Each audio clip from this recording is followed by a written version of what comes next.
When I was younger,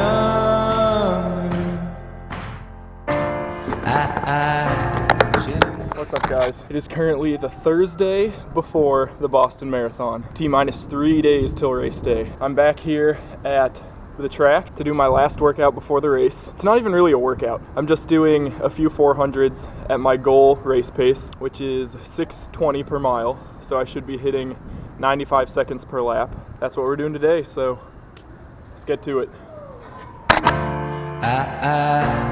When I was younger, I should have known better, and I can't feel no remorse.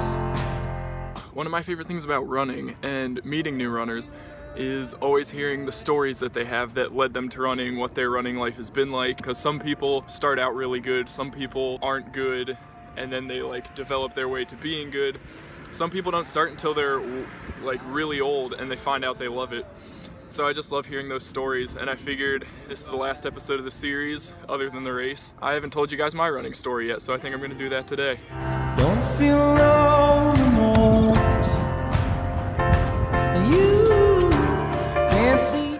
So, the anecdote I usually like to start with is a story from when I was like 5 or 6. We always would go on vacation to this place called the Driftwood. When I was a little kid, I would always just sprint laps around this place. And one time, this older guy that went there all the time told my mom, he asked, "Is that your son?" And she said yes. And he's like, "Oh, that boy's gonna be a runner." I know that's not much of a story because obviously all little kids have tons of energy, run around all the time. But I just thought it was cool, and it's a little story from like the very beginning that somewhat explains my running career. Aside from that, I don't know why when I was younger, but I just always wanted to run. In my school district, the earliest you could join a real cross-country team was 7th grade. So 7th grade was the first time I joined a real cross-country or track team. That team was not very serious. We didn't train very hard, we weren't doing any workouts. Every Friday we would just run to Dairy Queen and get ice cream. And on that team, I was consistently pretty mediocre. It didn't make me a faster runner, but it did teach me to love running. So I still think that's a very important aspect of my running story. Oh, Ophelia, you've been on my mind, girl, since the flood.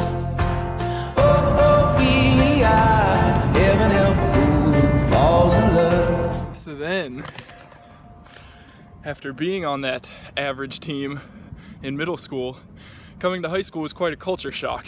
Once I got to high school, we started doing real workouts and the team got way more serious. I remember freshman year being like the worst year of my running career. I was dreading workouts. I always had a sick feeling in my stomach. I was always exhausted. It was brutal, but I stuck it out. I got a little paycheck, you got big plans, and you gotta move. So then, my sophomore year, a really weird thing happened. I got used to workouts, so I was training well, and everyone that was better than me on the team quit or got injured. So suddenly I was in a position where I was top scorer on the team, fastest guy on the team, and honestly just thrived. Like, that's when I started to take off. My times got a lot faster. I was way more competitive, and that's just when I really started to love running. The whole competitive aspect, the team aspect, everything, it just all clicked. And I continued to have what I would call a pretty successful high school career. So after I had this awesome experience with running in high school, all I wanted to do was run in college. I wanted to get on a new team, have more races, more experiences. So when I was looking at schools, that was one of my major considerations I was looking at. I got a lot of offers to run at a lot of schools, but my times just weren't quite there to be on a D1 team. And when it came down to it, I didn't want to go to a small school, so I wasn't willing to make that trade-off to stay on a varsity team. I was more concerned with going to a big school, good engineering program, and that's what ultimately led me to Cincinnati. Don't feel left in it all, and you can't feel. So when I decided to run club instead of running varsity, I was really concerned about like how competitive it was going to be, how the team aspect was going to be. I wanted to have that same experience I had in high school in college. Club running has been so much better than I ever expected it to be. At least at Cincinnati, the club is very competitive. Lots of people take it seriously. You can take it as seriously as you want, which as I've I've gotten older has become a very important part of running. That's kept it enjoyable, kept it fun. Yeah, I'm just happy with the way everything turned out. And the other cool thing about running on a club is you can run whatever races you want, and you can train for whatever you want. Naturally, I decided to run a marathon because that's what everyone expects distance runners to do. I ran the Cincinnati Marathon my freshman year, qualified for Boston, but was like, wow, marathons suck, I'm not doing another one of those, so I didn't do it.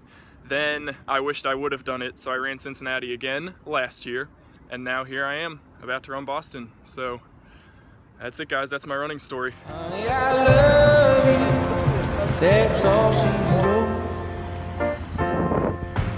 Oh, Ophelia, you've been on my mind, girl, like a drug. Oh, Ophelia, heaven help a fool who falls in love.